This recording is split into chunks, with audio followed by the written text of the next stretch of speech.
Bismillahirrahmanirrahim. Assalamualaikum warahmatullahi wabarakatuh.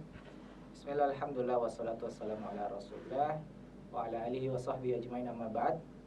Ya, pada kesempatan kali ini kita akan membahas tentang bagaimana mengurus anak.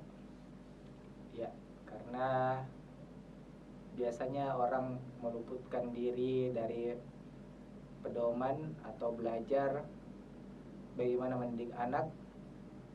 Ketahuilah bahwa anak itu adalah aset yang besar dan kita harus serius menseriusi anak-anak yang kita punya, karena 3 hal yang seseorang apabila meninggal amalannya masih berlanjut: sedekah jariyah, dia sering bersedekah untuk pembangunan jalan, masjid, fasilitas umum, atau memberi makan orang lain, itu sedekahnya, sedekah jariyah.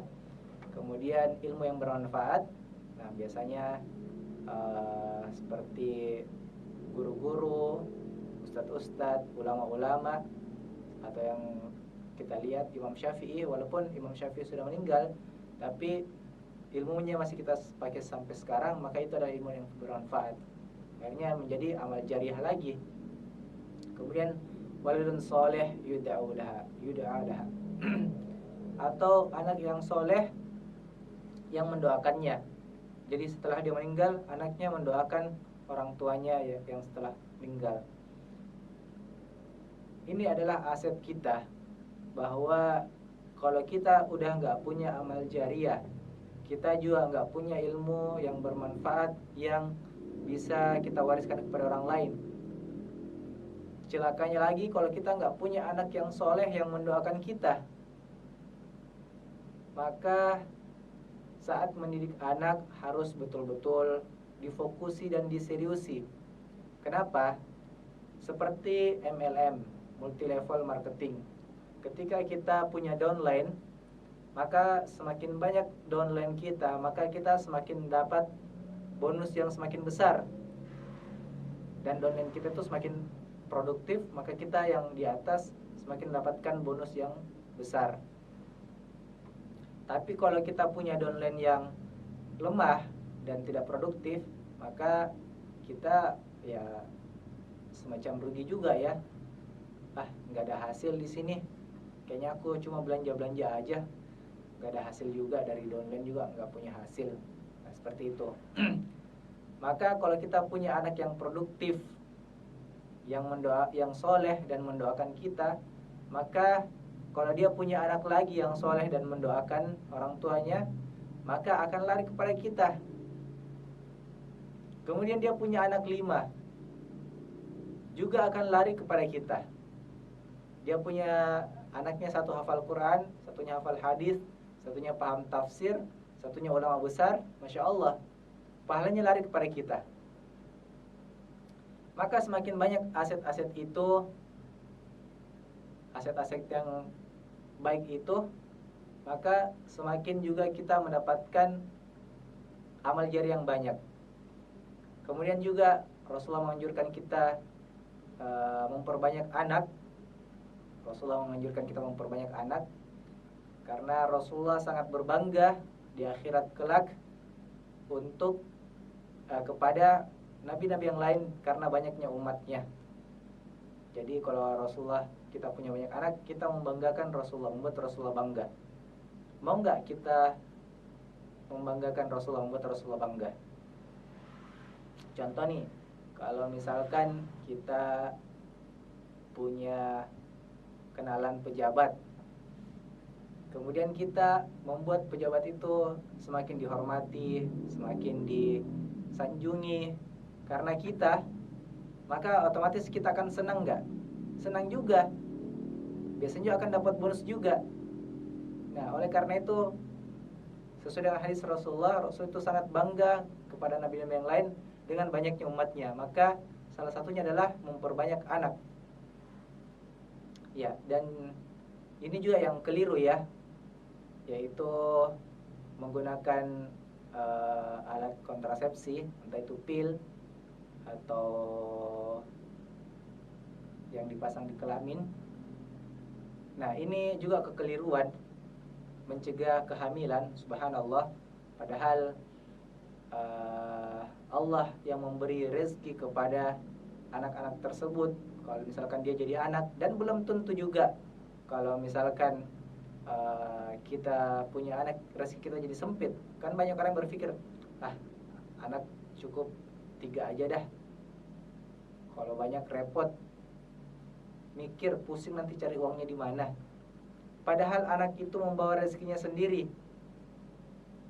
Bukan Anda yang bawakan rezekinya, tapi anak itu punya rezekinya sendiri. Walaupun secara fisiknya kita melihat, oh ayah yang pergi kerja terus akhirnya dikasih ke anak, itu cuma fisiknya saja. Kalau misalkan anak itu sudah tidak ada rezekinya, maka dia akan mati, dia akan meninggal dunia. Atau misalkan gajinya 3,1 juta. Nah, sebenarnya rezeki kita itu cuma 1.500.000 contohnya, tapi masing-masing anak kita itu dapatkan 200.000 rezekinya. Rezeki kita cuma 1.500.000, tapi semuanya, anak kita, istri kita juga ada rezekinya masing-masing 200.000 contohnya. Listrik juga ada, pembagiannya, makan dan minum semuanya. Dan kita hanya menjadi perantara saja. Bukan kita yang memberikan rezeki, tapi Allah lah yang memberikan rezeki. Kurang lebih seperti itu pemahamannya. Jadi jangan pernah memahami bahwa kita yang memberikan rezeki kepada anak kita. Enggak, Allah yang memberikan rezeki. Pada dasarnya tidak ada hubungannya Anda dengan anak Anda dalam rezeki. Pada dasarnya enggak ada. Banyak kok orang-orang anak-anak yang enggak punya bapak tapi tetap aja hidup. Ya enggak sih? Banyak juga kok orang yang enggak punya bapak dan ibu dan tidak punya pekerjaan tetap aja hidup. Di panti asuhan banyak. Jadi pada dasarnya tidak ada hubungannya seorang ayah dan anak dalam rezeki. Yang menghubungkan hanya Allah. Yang menghubungkan dan memberi rezeki hanyalah Allah. Jadi terserah, kalau rezekinya anak itu setiap bulan 500.000, ya bisa jadi dengan ayahnya, bisa jadi ada orang kasih. Seperti itu kurang lebih. Nah, makanya kita harus memperbanyak anak-anak kita dan menjadikan dia aset-aset yang soleh. Masya Allah, luar biasa. Ada kisah yang sangat mengharukan, yaitu seorang ibu di Palestina punya 6 orang anak. Dia tuh sedih ketika anak terakhirnya juga syahid di medan jihad. Dia tuh menangis terseduh-seduh. Ditanya, kenapa menangis? Apakah kamu sedih karena sudah habis anakmu mati di medan perang? Katanya, tidak, saya bukan sedih gara-gara itu. Saya cuma sedih karena tidak ada lagi anak saya yang bisa saya korbankan untuk berjihad di jalan Allah. Masya Allah, itulah kalau misalkan perempuan dimodali, dibekali dengan agama yang baik. Maka saya kembali lagi ya, perempuan itu lebih harus untuk belajar agama baik daripada laki-laki. Walaupun sama-sama harus belajar, tapi lebih harus perempuan untuk belajar agama yang baik. Kemudian dalam mendidik anak itu kita memakai pola Ali bin Abi Thalib 7x3. Apa itu? 7x3 itu yang pertama, umur 0 sampai 7 tahun, jadikan dia sebagai raja. Ikuti kemauannya seperti raja. Kalau kita punya raja, bagaimana kita memuliakan raja tersebut. Kemudian 7 sampai 14 tahun, jadikan dia tawanan. Kenapa seperti itu? Karena dalam usia itu dia akan menerima belajar tentang lingkungan. Dia akan belajar tentang lingkungan, dia akan belajar tentang sekitar. Kalau dia punya teman yang buruk, nah kalau misalkan anak SD punya teman yang buruk, yang toksik, yang kurang baik, maka akan menjadi pelajar. Oh, teman saya ngomong kasar sama ayahnya. Dia akan menjadikan pelajaran. Maka di rumah jangan heran kalau misalkan dia kasar sama ayahnya, sama ibunya. Maka sampai umur 14 tahun. Nah, 14 tahun ini apalagi kalau sudah masuk SMP ya, biasanya umur masuk SMP, itu biasanya sudah mulai pintar menggunakan kata-kata, mulai istilahnya apa sih bahasa Indonesia kalasi, ya mulai seperti itu, mulai berpolitik lah, berpolitik anak-anak, mulai curang dan lain sebagainya, mulai bermalas-malasan, biasanya seperti itu. Makanya kita jadikan tawanan. Bagaimana tawanan itu? Ya, silahkan belajar di penjara. Sekali-sekali ke penjara, lihat bagaimana caranya memperlakukan tawanan. Tapi tawanan yang baik ya, memperlakukan tawanan dengan baik, dengan cara yang baik. Kemudian 14 tahun sampai 21 tahun, jadikan dia sebagai partner. Nah, karena kenapa? Setelah itu dia akan mulai dewasa, mulai menjadi lebih dewasa, jadikan dia sebagai partner. Jadikan dia, kalau misalkan di zaman sahabat itu partner dagang, makanya Rasulullah itu diajak pamannya pergi berdagang. Kita mencoba menghargai dia, memberikan dia kesempatan untuk memberikan kebijakan-kebijakan, masukan-masukan. Karena dia akan terjun di masyarakat umum nantinya. Kalau misalkan dia cupu, maka biasanya akan menjadi beban keluarga. Ya, mungkin teman-teman paham ya bagaimana beban keluarga itu. This nothing, tidak bisa melakukan apapun dan hanya menjadi ya sampah masyarakat mungkin ya. Wallahu alam. Oleh karena itu pentingnya mendidik anak dengan cara yang baik. Kemudian pendidikan yang terbaik adalah pendidikan Al-Quran. Didiklah anak Anda sebagaimana Al-Quran. Dalam Al-Quran salah satu yang diabadikan dalam Al-Quran dalam metode parenting adalah pendidikan parentingnya Luqmanul Hakim. Bagaimana dia mengajarkan anaknya untuk la tusyrik billah, jangan mensekutukan Allah.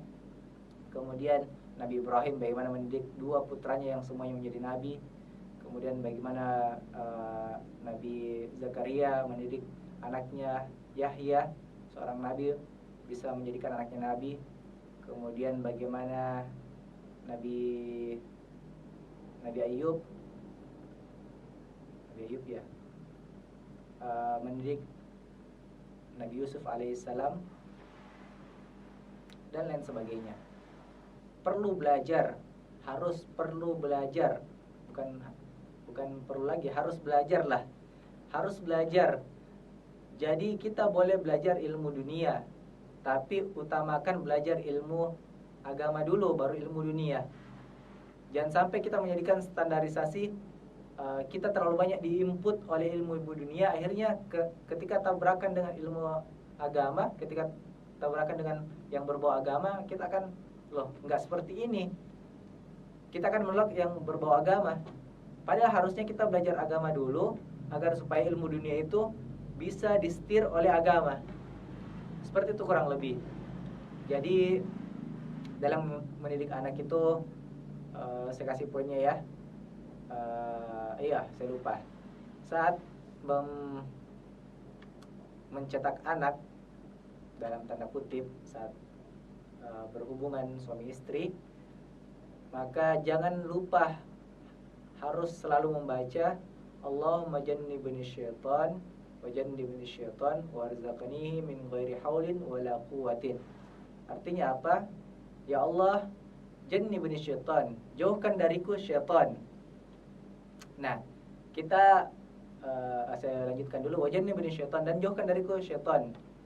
Warzaqnihi, dan berikan aku rezeki darinya, dari hasil hubungan aku ini, min ghairi haulin wala quwwatin, dari arah yang, atau bahasa singkatnya dari arah yang tidak aku sangka-sangka ya, bukan seperti kemauan kita, tapi pokoknya Allah aja yang ngatur dah. Kalau kita maunya pintarnya seperti Albert Einstein, ya Allah aja ngatur. Pokoknya kalau kita cuma standarnya Albert Einstein, bisa jadi dia lebih pintar dari Albert Einstein, bisa jadi dia lebih pintar dari Imam Syafi'i. Seperti itu. Jadi jangan kita yang mengatur, biar Allah aja yang ngatur. Karena Allah yang tahu terbaik untuk kita dan untuk dia, insyaallah. Iya. Tadi apa itu saya mau bahas tentang syaitan. Saya tuh sempat kepo, penasaran apa arti syaitan. Jadi syaitan itu ya kita mungkin taunya adalah hantu ya. Padahal syaitan itu adalah sifat, jin adalah zatnya. Jadi kita manusia, zatnya kita manusia. Jin itu zatnya sebagai jin, sementara syaitan itu adalah sifat. Makanya dalam Al-Quran syayatinil jinni wal ins, syaitan, jin dan manusia. Nah saya sempat penasaran, kok Al-Quran ngomongnya gitu sih? Makanya saya coba buka kamus, apa itu syaitan? Berasal dari kata syayatoh, artinya skandal. Nah akhirnya saya buka, saya penasaran skandal itu apa sih? Nah ternyata setelah kita buka kamus bahasa Indonesia, skandal itu artinya hal yang memalukan dan menjijikkan, yang ketika pelakunya mengetahui atau diketahui, maksudnya diketahuan oleh orang lain. Nah ternyata itu artinya skandal. Makanya kalau ada skandal pejabat, nah biasanya itu kalau itu kan artinya ketahuan, hal yang menjijikkan yang ketahuan atau diketahui. Nah seperti itu. Jadi kita berlindung saat berhubungan itu dari hal yang menjijikkan atau hal yang dihindari supaya tidak ditahu keburukannya oleh orang lain. Nah kurang lebih seperti itu. Jadi kita berlindung dari sifat-sifat jelek. Makanya kita berdoa seperti itu. Jangan sampai kita berhubungan seperti berhubungannya hewan. Nah kalau bisa teman-teman bisa cari bukunya Kama Sutra Arab. Saya dulu pernah punya bukunya tapi kayaknya udah hilang. Saya nggak tahu di mana lagi. Ini diambil orang, dipinjam orang terus nggak dibalikin. Ya ala kulli hal lah. Kemudian dalam mendidik anak itu harus sabar. Nah, ya saya juga perlu ya. Anak itu tipenya gimana? Saat kecil itu dia hobinya main. Maka jangan paksakan dia untuk belajar di waktu main. Ajarkan dia ilmu dengan cara mode dia sekarang apa. Kalau dia modenya main, maka mengajarkan itu dengan cara main. Ini anakku adalah gelas. Kita ajar, oh ini namanya gelas ya. Jadi bukan seperti, nah ini namanya gelas ya. Ini gelas. Gelas, kamu tahu ini gelas? Itu anak langsung, ya Allah, aku mau belajar atau dimarahin ya. Makanya harus cerdas juga. Kemudian karena anak itu sifatnya atau karakternya belum stabil, maka kadang mungkin nyebelin. Biasanya yang akan sering menghadapi itu adalah seorang ibu. Nah, bagaimana supaya kita yang emosi ketika anak kita nyebelin menanggapinya dengan cara yang baik? Contoh nih, misalkan anak kita nangis gara-gara mau beli es krim. Oh, bunda, umi, mau es krim. Nah, akhirnya kita nggak bisa kan, lagi sibuk, lagi capek, mungkin lagi nggak ada duit.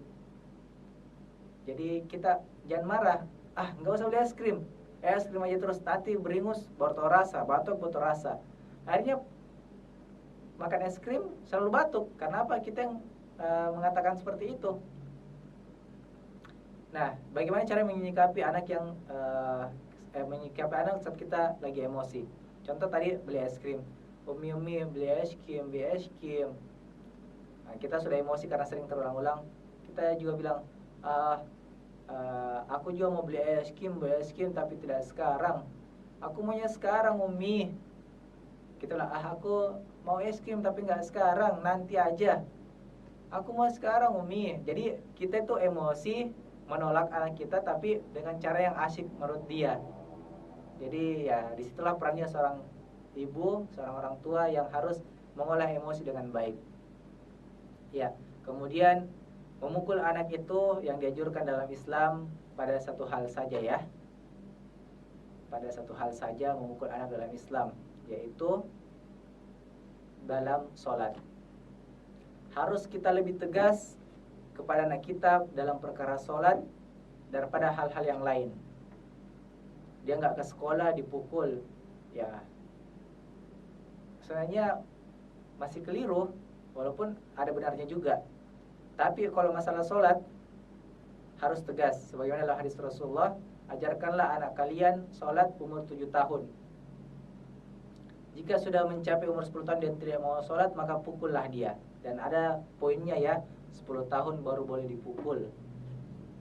Saya nggak tahu apakah ada referensi lain yang boleh memukul anak, tapi yang saya tahu hanya satu referensi yang boleh memukul anak, yaitu pada saat sholat dan tidak dilaksanakan sholat. Kita harus tegas pemukulan pada anak saat dia tidak sholat. Supaya apa? Supaya terbentuk ketaatan. Walaupun awalnya terpaksa, tapi lama-lama akan terbentuk. Daripada gara-gara kita kasihan dia capek, dia ngantuk. Kasihan itu yang akan membuat dia mungkin akan selama-lamanya di neraka karena nggak sholat. Bisa jadi seperti itu. Ya, siapa yang ditarik? Orang tuanya lagi yang ditarik nanti. Ya Allah, saya masuk neraka gara-gara nggak sholat. Iya betul. Lah, harusnya kan yang ajar aku sholat orang tua aku. Kalau gitu ya Allah, tarik juga ke neraka juga ya Allah. Nah, siapa yang repot? Kita lagi yang repot. Makanya anak itu adalah aset yang besar untuk kita. Jangan sampai kita lalai dalam pembinaan anak, dan jangan sampai pekerjaan membuat kita lalai dalam mengasuh anak. Kurang lebih seperti itu. Wallahu a'lam bishawab.